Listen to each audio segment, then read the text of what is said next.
The Bible reading about service. Lord, I'm going to read my 3 chapters. Read my Bible today. No, Lord, I need to talk to you today. I need you to talk to me. Lord, I don't want to just read Joshua 7 through 8 today on my daily reading. I'll read that, but I'll read 10 chapters if that's what it takes for you to really, really, you say something to me personally. That's the kind of Bible reading I want to have today. You know what that is? That's going through the holy place into the holiest of all. If we can do that, you will experience heaven.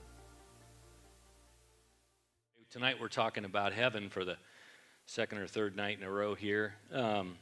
We got about 2/3 of the way through Revelation 21, and we were talking about the dimensions of this beautiful city, 1,500 miles by 1,500 miles by 1,500 miles high, with a 200-foot wall around it that's beautiful diamond colored. The city streets are transparent gold. And the stairs are labeled with the apostles' names, the 12 apostles' names with these beautiful stones, all different colors. And then we have these 12 gates, 3 on each side of this squared city, made of pearl with the names of the 12 brothers, the 12 sons of Jacob. And so we see all of the saints represented here in our home city that's coming down out of heaven onto this new earth. And so tonight we're going to shift gears. We got all the way through verse 21. We're going to pick up 22 tonight in Revelation 21. And now we're going to see what's not there. The Lord stops here and he says, but, verse 22, I saw no temple in it. So there's no temple in heaven. And so as I was thinking about this week, you know, I've been focusing all week on this idea of a temple. You know, we don't have temples now, at least not in our faith. In the Old Testament, they had a temple, one temple. They also had synagogues that they worshipped in outlying where they worshipped in outlying areas. And we have church buildings, you know. Sometimes we think of that as the house of God, and it kind of is because God's people are in it. But, you know, this idea of a temple, and it's kind of a strange thing. You know, when I was a kid, coming into church, I didn't want to mess around, you know. My mother was always scolding me if I was goofing off in church, you know. We used to clean the church building on Thursday nights. I was part of a cleaning crew. I wasn't. My mom was. I just ran around. And, you know, I would always, even on Thursday nights, get scolded running around in the church building because, you know, I'd be being too loud or knocking stuff over. And, you know, Mom would say, oh, we're in God's house. You know, you need to respect God's house. And so I kind of grew up with this idea of the sacred versus the secular. You know, outside's kind of the secular, inside's the sacred. And, you know, I don't know that that's accurate for a church, but in Bible times that was true, right? That God's very presence was in the temple. His glory was in the temple. And so this idea of God's glory in the temple is talked about here in reverse. It says, I saw no temple in it, for the Lord God Almighty and the Lamb are its temple. So the city's temple is the presence of God. In the old temple, God's presence was in there. In this city, the temple is God's presence everywhere. It says, the city had no need of the sun or the moon to shine in it, for the glory of God illuminated it. The Lamb, Jesus, is its light. So the whole city is lit, not by the sun, but by God's presence, his glory. In the Old Testament, in the Hebrew, that word was chabad. So you like where you get Washburn Ichabods? You know what that means. It's the opposite, no glory. Washburn's mascot is no glory. It's actually named after a guy, but that's really what it means. Chabad means the glory of God. And what does that mean? It just means the weight. It means the presence. So the presence of God was in the temple. He wasn't outside, at least not to where you could feel or sense him with your perception, but he was inside in the Holy of Holies. In heaven, God's weight, his glory is going to be exposed for all to see, and he calls that his presence is his temple. And so I wanted to talk a little bit about the temple because, you know, a lot of people don't really study the Old Testament, or maybe you've forgotten or haven't covered it for a long time, but just the idea of the temple. So the temple really had 3 components to it. It had an outer court. Now, when I speak of the temple, before the temple there was the tabernacle, and it was a tent. So it was a mobile temple. right? But once they settled in Jerusalem, then they built an actual building. But the components were the same whether we're talking about the tabernacle or the temple. So you had a courtyard, and it was probably about as big as this auditorium, the courtyard, maybe a little bigger. It wasn't very big. And, at least for the tabernacle, the temple was a lot bigger. And but then it had a wall, or linen wall around the tabernacle, and then later a wall around the temple. Now the outer court was where any Jew could hang out there. You could go there. That's where Jesus would teach and stuff. When you'd hear Jesus was teaching in the temple, he wasn't in the temple. He wasn't in the temple building. He was in the courtyard. So he would be out there, teaching other Jews that were in the temple. And you would go to the temple, and in the temple courtyard was the altar. There was a laver, which we call like a big tub, a basin, where the priest would wash, and then the altar where the sacrifice would be offered, and then the actual building, which was the temple. But outside was where any Jew could hang out. You could, if you're a Gentile, you couldn't even go in there. You'd have to be out in that court of the Gentiles, outside of that court. But only the Jews, the people of God, could go into the outer court. They couldn't go into the temple. Yeah, you even if you were a Jew, you could never go into the temple, ever. It was only priests could go in there. To be a priest, you had to be a Levi from the tribe of Levi, and you had to be a son or a grandson or a descendant from Aaron to be in the priesthood. So not only a Levite, but a Levite of the son of Aaron, Moses' brother.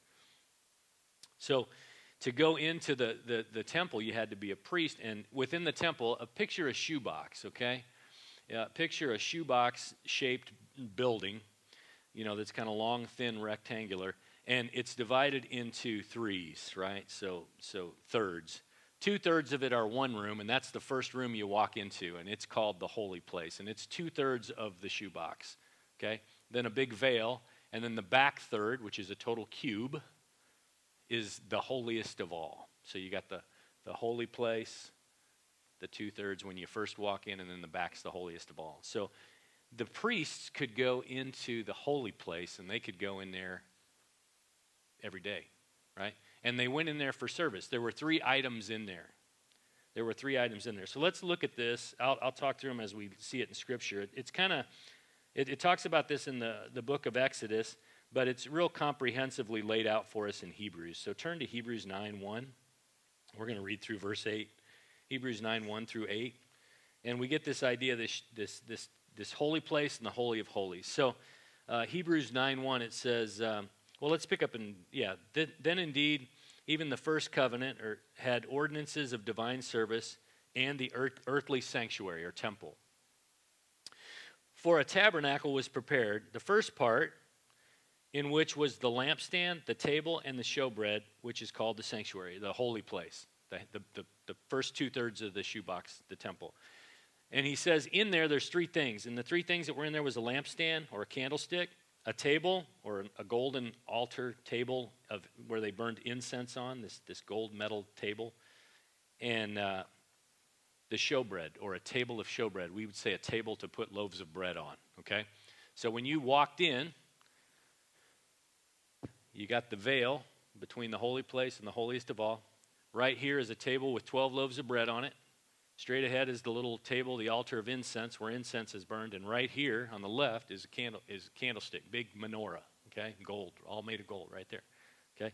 So the priest went in there and they served.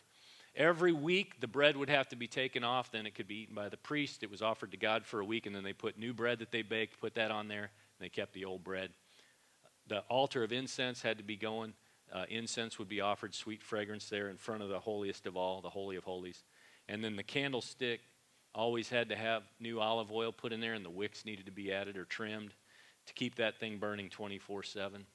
So that was constant maintenance, right? So in the first part was service, okay?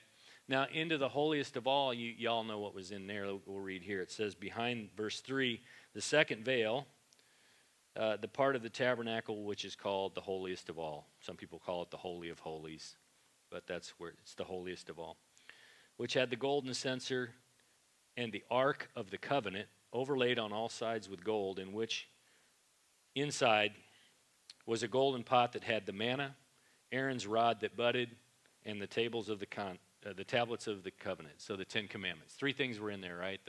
The manna, a bowl of manna from when they were walking in the wilderness. There was Aaron's rod that budded. There was the miracle rod. Aaron's shepherd's staff was in there, and there was a dispute among the Jews and who should be actually a leader. So Moses said, lay down your leader's staves, and Aaron's rod actually sprouted almond leaves and almond nuts. And so they put that kind of as a souvenir in there with a bowl of manna, and then also the 10 Commandments were inside this box. It looked about the size of a coffin.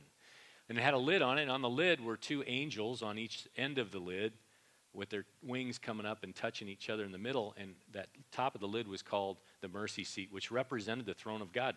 And that's where God's presence was. Okay, now we know God is everywhere. He's not just living in his little area on top of a box, but it was a way that the Jews could relate to the understanding that God was with them and in their midst. And so he was there on, his presence was manifested on that mercy seat. Now, nobody could go in there except one day during the summer. The high priest went in there with a blood offering, and he sacrificed once a year. He threw blood on the mercy seat, and he could go in there and just see God. See God's glow, his glory, his weight, the kabod. He could experience the manifest presence of God. And he didn't do anything. He could just go in there and just be there, okay? And that's what it's talking about. It says above it, verse 5, where the cherubim of glory overshadowing the mercy seat. Of these things we cannot now speak in detail. We don't know exactly what it looked like, he's saying, because the ark was gone by the time this is written. Now, when these things had been thus prepared, the priest always went into the first part of the tabernacle, performing the services, but into the second part, the high priest went in alone once a year. Okay? Look at verse 8. The Holy Spirit indicating this, that the way into the holiest of all was not yet made manifest while the first tabernacle was still standing. When the temple used to exist, nobody could go in there, right? If you were a Jew, the best you could do is get in the courtyard, right? It's like standing room only outside of a sold-out concert, right? You never got to go in. You might be able to hear the drums, right, or whatever. But if you were in the ministry, if you were a priest, you could go in maybe to the holy place. But only the high priest, and he had to be the direct line of Aaron, the oldest of the descendant of Aaron was the high priest, and he could go in there only one day a year. And it says here, the Holy Spirit indicating through this example of the temple that the way into God's presence wasn't yet made manifest, right? So hence the idea of a temple, right? The temple showed man that the difference between the holy and the profane, right? Because man thinks he's pretty good, right? But he's not. God's perfect, man's filthy. But he doesn't know he's filthy because he judges himself against other filthy people, right? And so the temple showed man, look, holy, you're not holy, right? Holy, you're not holy. In, out, right? And it showed that, right? And so we know that Christ tore that. Remember when Jesus died, that veil was split from top to bottom. In the temple, when Jesus said it is finished and he died on the cross, it was split from top to bottom. And so we now can enter the holy place. And so this idea of the holy place speaks of service, and then inside the holiest of all speaks of sitting, just taking in the chabad, the glory. And so as we think about this holy place, think about the 3 things: the candlestick, the table of showbread, and the altar of incense. It's the service that happens in ministry. The candlestick speaks of light. We saw that in the very beginning of Revelation chapter 1. We saw the Lord standing in the midst of the candlesticks. And he says at the end of chapter 1 that the candlesticks are the church, right? The churches, the 7 churches are the candlestick. Back in the time of the Old Testament, it was Israel was the candlestick. And Jesus said, I'm the light of the world. And Matthew 5:14, he says, you are the light of the world. So as part of the body of Christ, we are the light of the world. So the candlestick speaks of evangelism. The table of showbread is bread. And, Jesus said, man shall not live by bread alone, Matthew 4:4, but by every word that proceeds out of the mouth of God, right? So as I share God's word, I'm giving bread to the eater, right? Peter, feed my sheep. right? Feed my sheep. It's, giving the word is like giving bread. Is sharing the word of God from God to his people. The altar of incense. It speaks not of sharing God's word to people, but interceding on behalf of people to God, right? The Bible says in Psalm 141, verse 2, that, Lord, let my prayer be set before you as incense and the lifting up of my hands as the evening sacrifice. And so we see the priestly duties. We're called in the book of 1 Peter a royal priesthood, right? And so we minister through evangelism. We minister through prayer, interceding on behalf of the lost. We minister through God's word, sharing God's word to others. And this is represented as the holy place. And then the holiest of all is not service, but it's simply being in his presence, okay? So what do we see in this passage that we're reading in Revelation? We see there's no temple. Why? Because it's all about enjoying his presence. That's what heaven is. Heaven is constant communion with Christ. That's what heaven is. There's no temple there. There's no outside. Because I get into that, right? I can come to church and feel really holy, and then I go outside and I just kind of leave church at church. Or let me say it this way. I leave Christ at church, right? Or I'm praying or I'm spending time in the Word, and then I go to work and I leave Jesus in my prayer closet or on the side of my bed or wherever, right? I kind of have this temple Steve, and I got the outside Steve, right? I can do either mode, and it's not good. So this idea of the temple, Christ is our high priest. Flip over, if you're still in Hebrews, go over to chapter 10, and it talks about him making the way for us to go into the holy place. Hebrews 10:19, it says, "Therefore, brothers, having boldness to enter into the holiest of all, by the blood of Jesus, by a new and living way, which he consecrated for us through the veil, that is his flesh, and having a high priest over the house of God, let us draw near with a true heart in full assurance of faith, having our hearts sprinkled from an evil conscience and our bodies washed with pure water. Because Christ's blood makes us perfect, we are holy enough to just walk right into the presence of God whenever we want. Y'all know that famous verse. I think it's in Hebrews 4. Let me read it to you. Yeah, 4:16. Let us therefore come boldly to the throne of grace. Let's boldly go into Jesus' office, right? And spend time with him. This is what God's highest endeavor for us is. This is his greatest desire for us, is for us to be in his presence.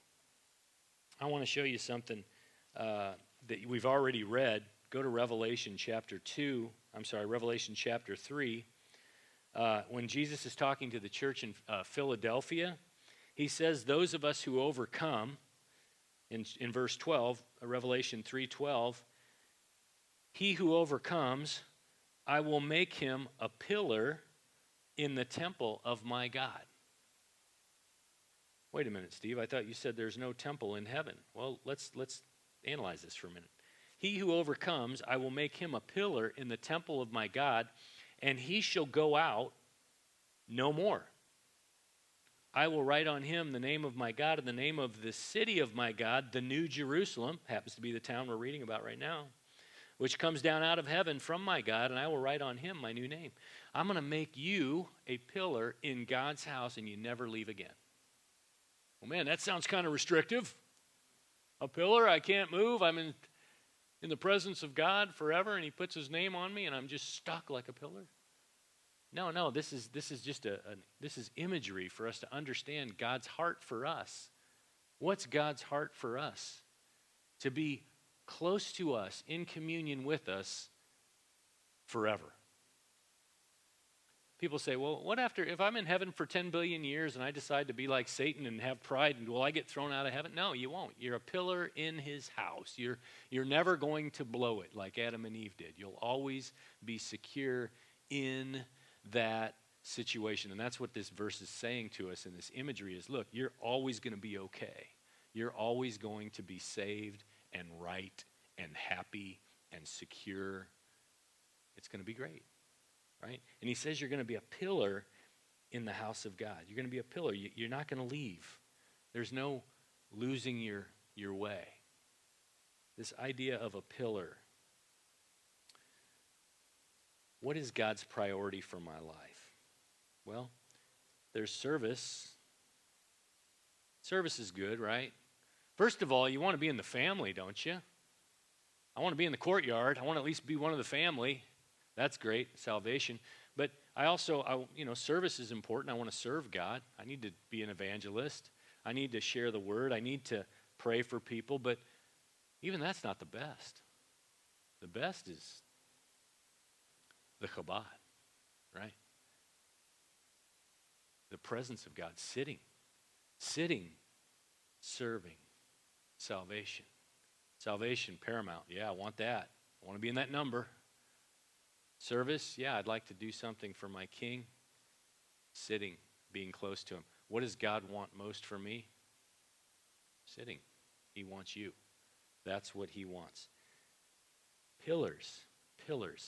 I'm not going to turn there because of time, but 1 Kings 7.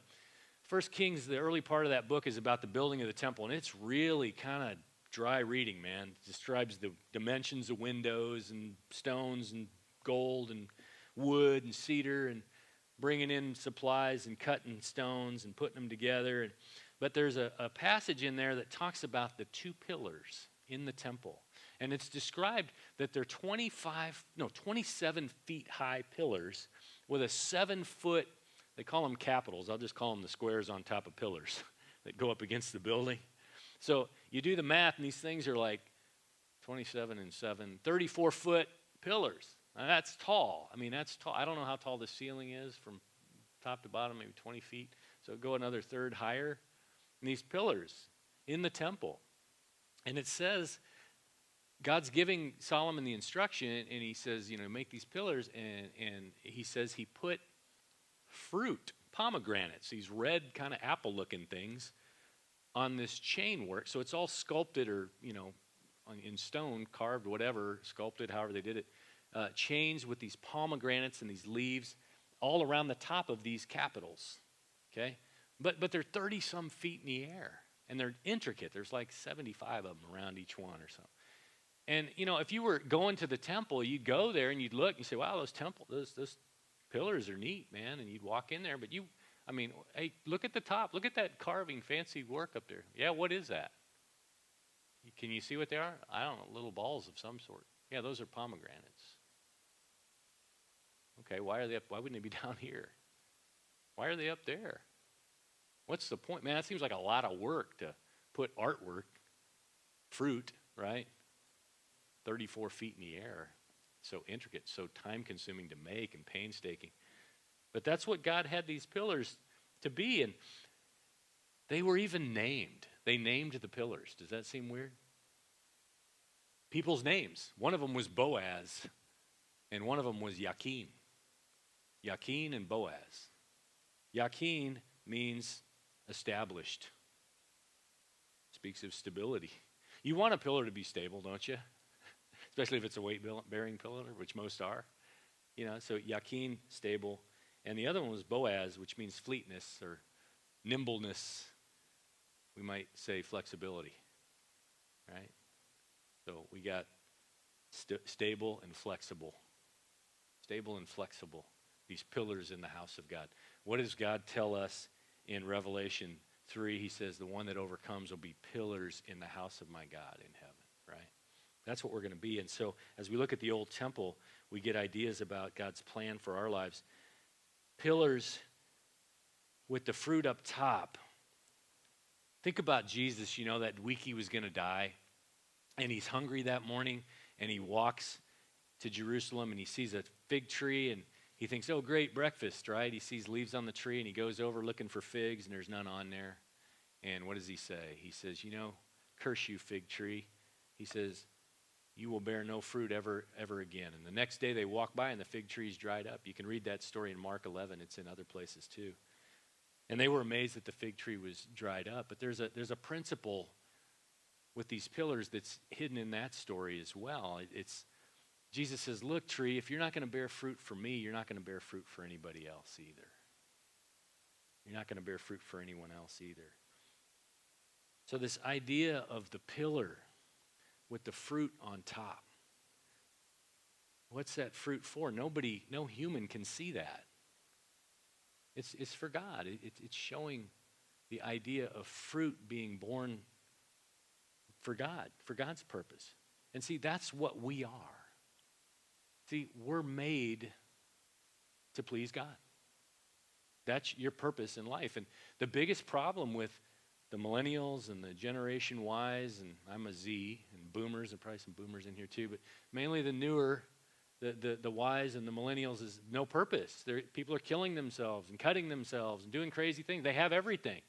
There's never been more leisure. There's never been more wealth. There's never been more, doing better than the generation before than right now. But what's happening? People are so miserable. Why? Because they don't have any purpose. They don't know what they're here for. They don't know what they should be doing. There's no limits. There's no restraints, and yet no one's happy. Why? Because nobody knows what their purpose is. There's people sitting in this church as Christians that are miserable, that have been miserable for decades. And they don't really know why. They just kind of go through with their limping Christianity. I got this gaping wound and I don't know how to fix it. And it's because we don't know our purpose. What is our purpose? Pleasing God. Pleasing God is our purpose. The highest, most noble thing we can do, and the thing God wants most from us, is to sit with him. To sit with him. Oh gosh, I wished I'd have been a missionary. Oh, I wished I'd have taken another path in life and done more for God. God doesn't want you to do more for him.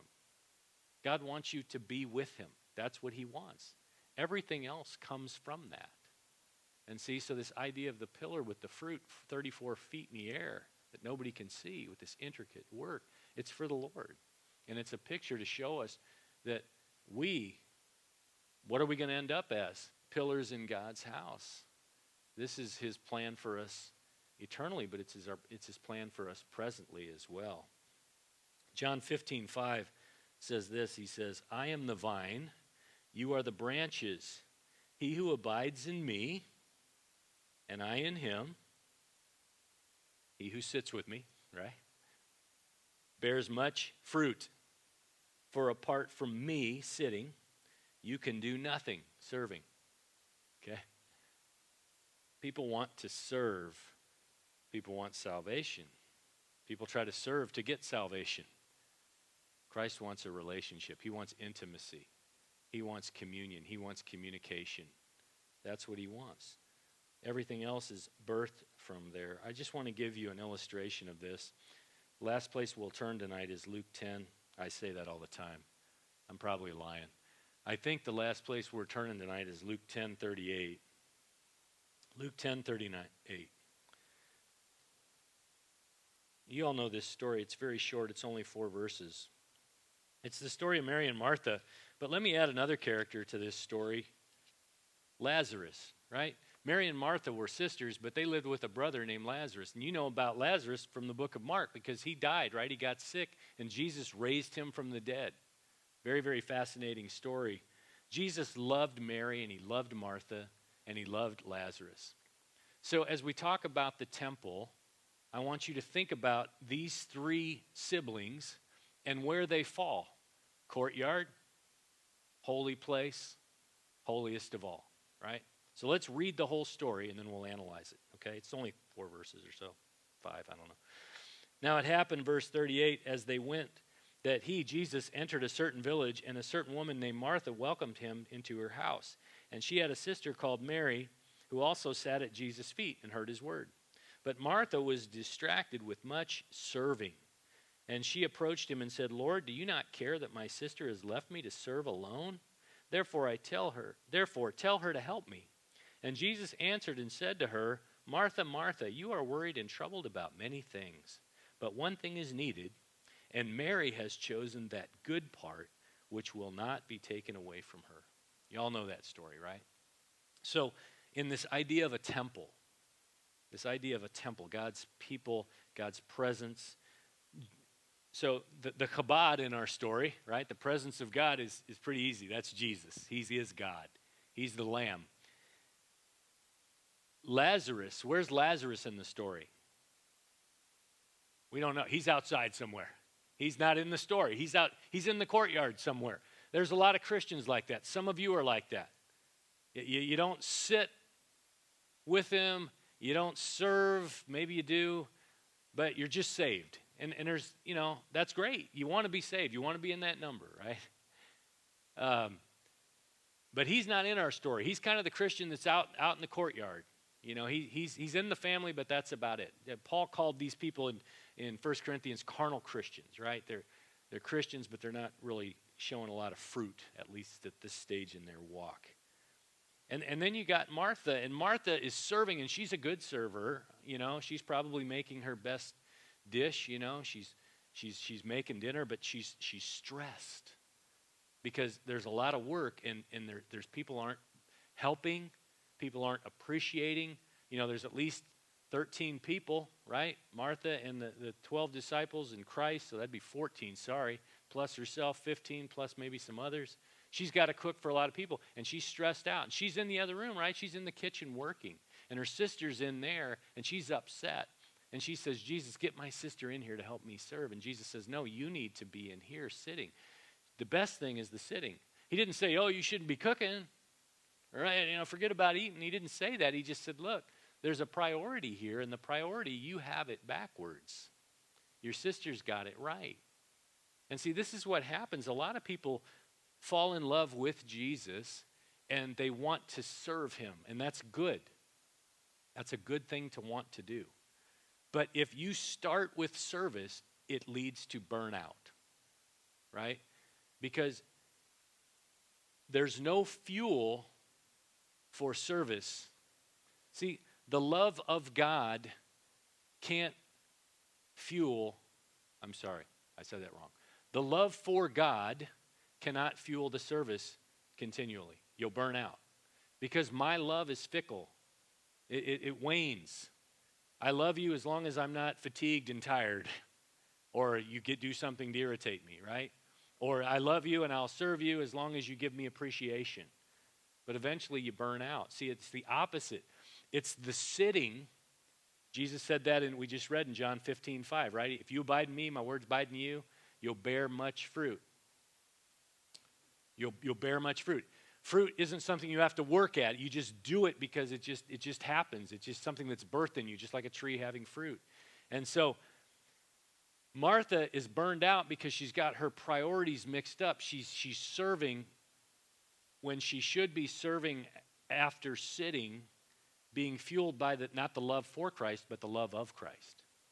See, when you sit with Christ, you realize not that you love him, although you do, but the thing that blows you away, the fuel, is the love for you, right? Paul said in 2 Corinthians, I believe chapter 5, he says, the love, not for Christ, the love of Christ compels us, motivates us to keep going. John always referred to himself as the disciple who loved Jesus. No, the disciple who Jesus loved. Did that mean Jesus didn't love the others? No, he just chose to focus and be fueled by the fact that Jesus loved him, because that was what happened. Now, you say, well, Mary, she sits at his feet. Big deal. Does she ever serve? Oh, yes. Yes, she serves. If you read, I think all the gospel accounts, but at least 3 of them, talk about how the one night during that last week Jesus was in Jerusalem before he went to the cross, she took a box of perfume, ceramic box of perfumed oil that was worth a year's pay, so we would say something like $50,000, and she breaks the lid off this thing and dumps it over Jesus' head, and everybody else is saying, oh, what a waste. And Jesus says, no, man, she's doing a good thing. For my burial, she's done this. She's basically celebrating my funeral early, right? She's understanding because she sat with me. She has an insight. Even when my own disciples don't understand, even though I've told them 3 times or more that I'm coming here to die and I'm going to rise again, one, they don't even hear that I'm going to die, much less hear that I'm going to rise again. None of the other ladies, Mary Magdalene, Jesus' own mother. None of them heard this, although it was said. This one woman who chose to sit at his feet was one of the few that wasn't going to the tomb. Where have they laid his body? Oh, just tell us. We want to anoint him with oil, all this. No, she's at home. Why? Because she heard and believed what he said, because she sat at his feet. She had this insight and this understanding that none of the others had. Mary had it together. Why? Because she sat at his feet, and she's dumping this oil on his head, and everybody's saying, what a waste. And God says, no, this is perfect. Her life is going to have a weight and an impact that's going to last for eternity. Here we are 2,000 years later, and Jesus said, wherever this gospel's preached, her name's going to be in there as a memorial. So Martha's excited because she's going to make her lasagna for Jesus back in 30 whatever AD. Not much of an impact. Mary chooses to sit at his feet, and she does something once that has an impact that the ripples are still being felt tonight in 2020 in Topeka Baptist and all over the world. Serving, important, she served him, right? But it was birthed from sitting, and she bore much fruit. Fruit is not something you have to work at. It just happens. It just happens. The priests were told to wear only linen when they served, no wool, nothing that would cause you to sweat. Ministry, although it's not always easy, it should just come naturally. If the ministry you're participating in is making you constantly sweat, strive, irritated, just teeth clenching, you're probably not in God's plan for your life. You're probably being motivated by something or someone else, okay?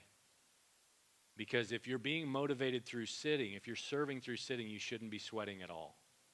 It should just be like riding a bike, and it should be something you just love to do.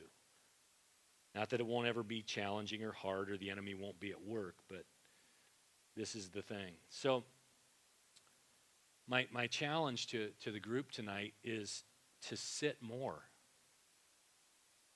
To sit more. There's a book. This book is probably 20 pages long, but I bought it for everybody in my Sunday school class a couple of Christmases ago. It's one of my all-time favorite books, and it's called Praying Through the Tabernacle. Okay? It's a tiny little book. It's only about that big. You could probably buy it for $4 on Amazon. Written by a pastor named John Corson, Joncorson.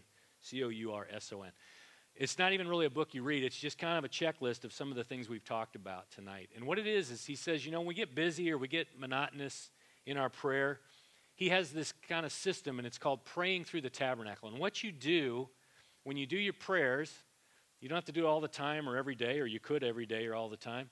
But he says you go into the tabernacle in your prayer. And so he says the first thing you do in the tabernacle is you go through the gate. And he says, I will enter his gates with thanksgiving in my heart. Right? So the first thing you do is you enter his gates with thanksgiving. You walk into the tabernacle and you praise God. So your prayer starts with thanksgiving. Lord, I thank you for my kids, my wife, my health, my church, whatever you want to thank him for however long, 2 minutes, 5 minutes, 20 seconds. I will enter his courts, the courtyard. Now I'm in the courtyard. I will enter his courts with praise, right? I will enter his gates with thanksgiving. I'll enter his courts with praise. Then what do you come to? You come to the altar, right? What happens at the altar? That's where sin's dealt with, right? So you have the altar where the sacrifice was made. We'd say the cross, right? And what do? If you confess your sins, he's faithful and just to forgive you your sins. You got any sins on your heart? Confess them to the Lord. The next place you go to is the laver, the washing. That's where the priest would wash before he'd go into the temple. The water of the word. How shall a man cleanse his way? By taking heed to the word of God, right? So, praying scripture to God.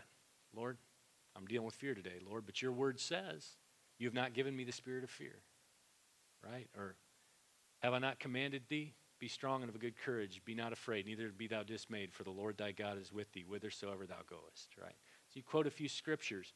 Then you go in. You go into the tabernacle, and what's on the right? The table of showbread. That's the bread. The bread's right there. What do we need? Lord, give us this day our daily bread. So pray for the things you need. Lord, I need a raise. Lord, I need a job. Lord, I need a wife. I need whatever. Pray for what you need, right? What's over here? The candlestick, the church. Hey, pray for the church. Lord, Topeka Baptist, let it burn bright Bless Pastor Mark. Help Steve to stop telling cornball jokes and stick to the topic, right?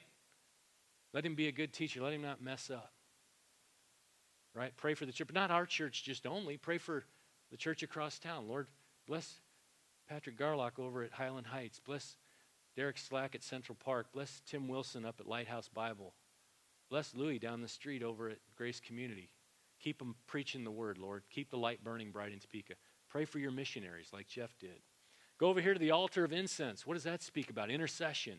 Lord, Uncle Joe doesn't know Christ. He needs Jesus. Lord, bless my kids. Lord, bless my president. Bless whoever else isn't saved in my world, right? But then when you're done with all that, the praying for others, the different things, the best part of the book, you know where I'm going, right? The holiest of all. Make sure you go into the holiest of all. Matter of fact, sometimes I like to, even though John's book doesn't say it, I like to start in the holiest of all. Because sometimes I don't feel like thanking God. I don't have the energy to ask for stuff, or I don't really have a heart to pray for you, if I can be honest. I'm just too beat up. I'll just go right into the holiest of all. What's in there? Let me say it this way. Who's in there? Jesus is in there. Okay? Jesus is in there. What do you do in there?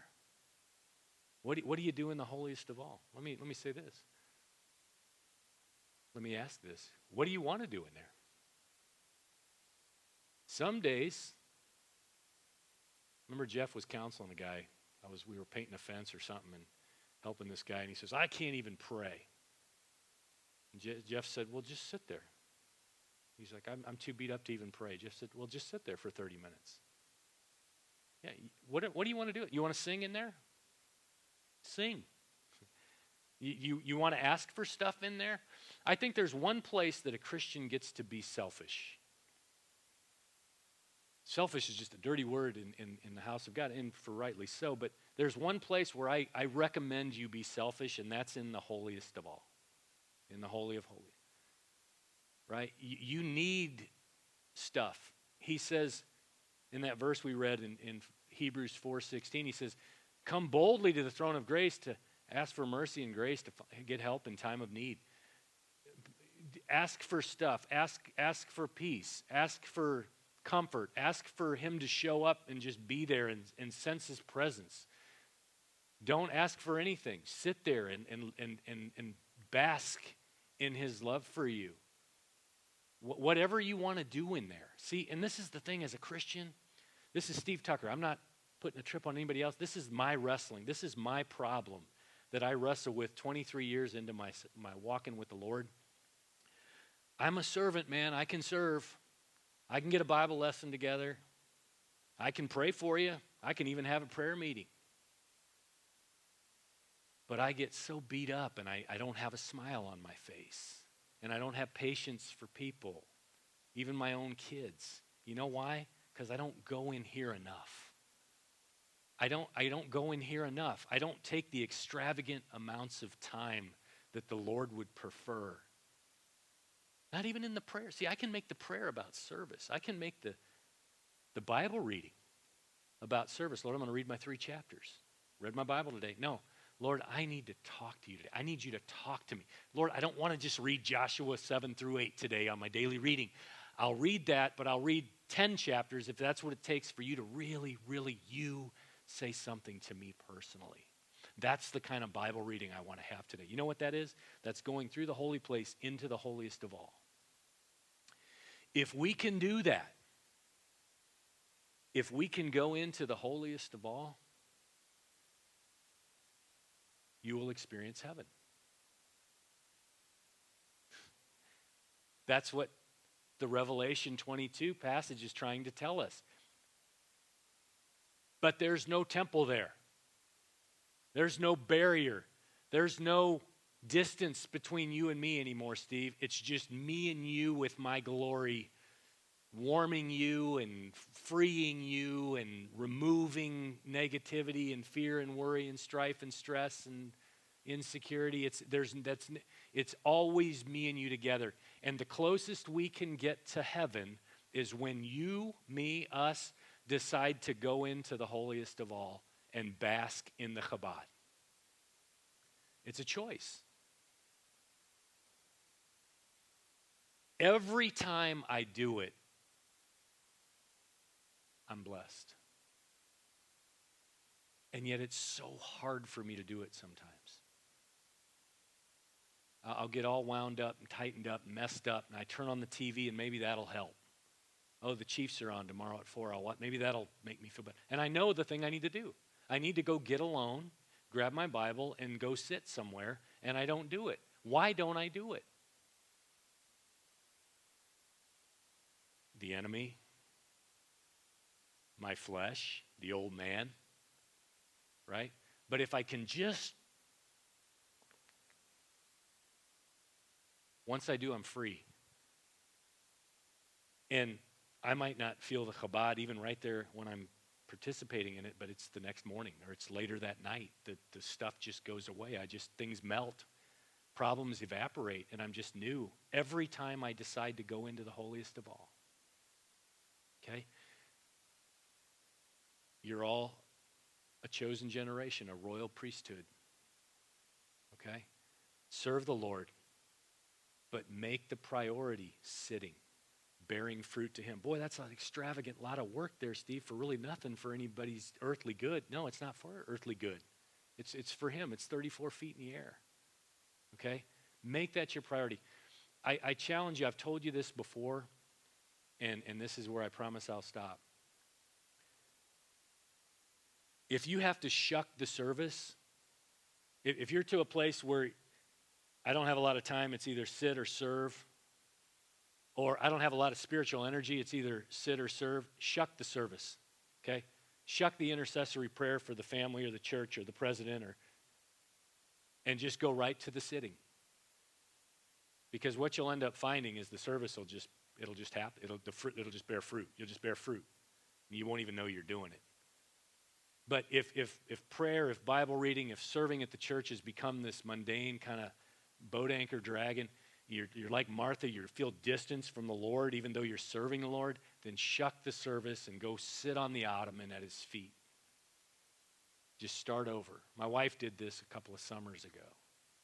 I hope I don't embarrass her telling this story, but she came to me one night and said, "You know, Steve, I'm not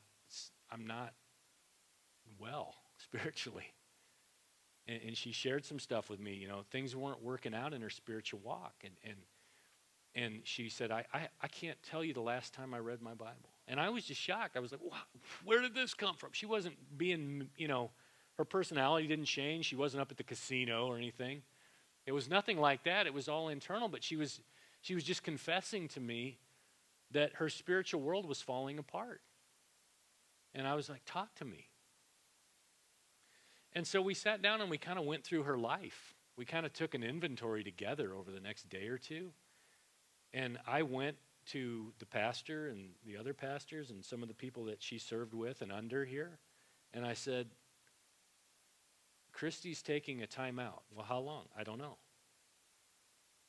At least for the whole summer. And this was like in May or April. And she disengaged from singing on the stage, from helping in kids ministry, which she's done for decades. And she did, in the world's eyes, nothing. But in God's eyes, everything, right? Because she ran out of fuel. She ran out of fuel. Oh, she's the pastor's wife, or she's the Christian girl. She's going to serve. That's what you do. You serve, and you should always say, no.